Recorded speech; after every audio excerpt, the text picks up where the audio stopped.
Hey there and welcome. Today, we're going to talk about the future.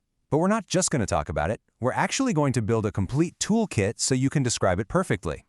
Whether you're making plans, guessing what's next, or making a promise, having the right words is everything. So let's dive in. All right, so picture this. It's Friday, school's out, and your friend asks, "Hey, what are you doing this weekend?" You might say, I'll probably just chill. Or maybe I'm going to visit my cousins. Or you could even say, "This time tomorrow, I'll be watching the new superhero movie." See? Each of those answers talks about the future, but they all feel a little different, right? That subtle difference? Well, that's what we're going to master today. And that's exactly where our toolkit idea comes in. I mean, you wouldn't use a giant sledgehammer to put a tiny picture hook in the wall, would you? Of course not. In the same way, English gives us different tools, different future tenses for different situations. And using the right one makes what you're saying totally clear. Okay, let's pop open this toolkit. We're going to start with the two most essential tools, the ones you're going to reach for all the time. Think of these as your hammer and your screwdriver. These are the absolute workhorses for talking about the future. First up is the simple future. This is the one that uses the word will. And the structure? It's super straightforward. You just take your subject, add will, and then the basic verb. I will go. She will study. It's simple, it's effective. But the real question is, when do you actually pull this tool out of the box?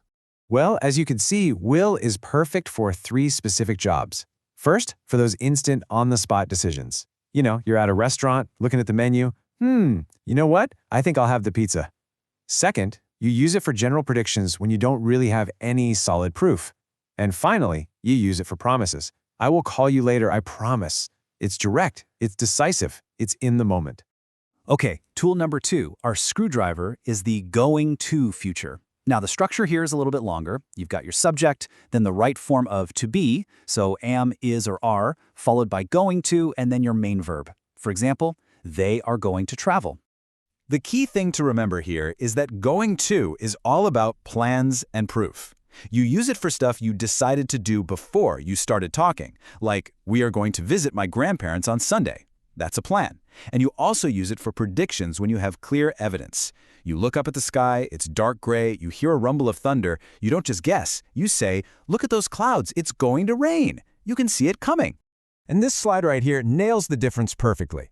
Will is for the spontaneous moment, that sudden idea. Going to is for the plan you made last week, or the conclusion you're drawing from what you can see right now. One is a spark, the other is a blueprint. Okay, we've got our basics down. Hammer and screwdriver are in hand. Now, let's grab a more specialized tool from our kit, something like a specialist wrench. This is for a very specific job, describing an action that will be happening, that will be in progress at a certain moment in the future. And this tool is called the future continuous. The structure is pretty easy. Will be plus your verb with ing at the end. For example, I will be working. It feels really active, doesn't it? It's like you're dropping in and seeing something right in the middle of happening. This timeline just makes it crystal clear. So let's say your study session starts at 8 and ends at 10. If someone were to ask what you'll be doing right in the middle of that, at 9 p.m., the perfect answer is, I will be studying. You're not starting to study, and you're not finishing. You're right in the thick of it. Now for the really cool stuff. Let's move on to the power tools in our kit. These are for more complex ideas, for when we need to kind of time travel in our minds and look back from a point in the future. Sounds cool, right? Seriously, think about this for a second. How do you describe an action that hasn't even happened yet, but that will be complete before some other future event? It sounds a little tricky, a little bit of a brain teaser, but don't worry, we have the perfect power tool for this exact job. Welcome to the future perfect tense. The structure for this one is will have plus the past participle of the verb. That's that third form, you know, like gone, seen, or finished. So you get a sentence like, I will have finished. So the key idea here is that you're mentally standing in the future, looking back at a task that's already checked off the list. The example shows us perfectly. By the time I'm 25, okay, that's our future point. I will have finished university. So when your 25th birthday rolls around, finishing university is already in the past. The action is complete before you hit that future mark.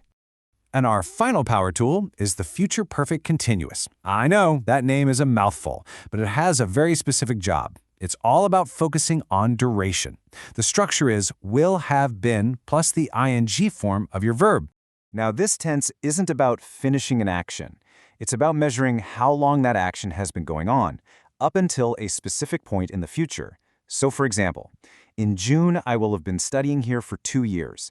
See, in June is our future point, and the tense doesn't say you'll stop studying, it just emphasizes that once June arrives, the total duration of your studying will be 2 years. And there you have it. Your toolkit is complete. From the basic hammer and screwdriver to the advanced power tools, you've got it all. So let's lay everything out on the workbench and look at a master cheat sheet.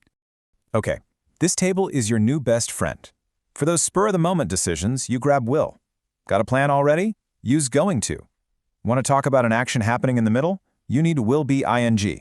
For an action that's completed before a future time, it's will have. And to really emphasize how long an action has been going on, it's will have been ing. It's all right here for you. So, the toolkit is now officially yours.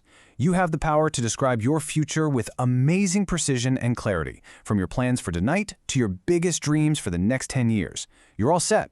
The only question left is, what future will you start describing?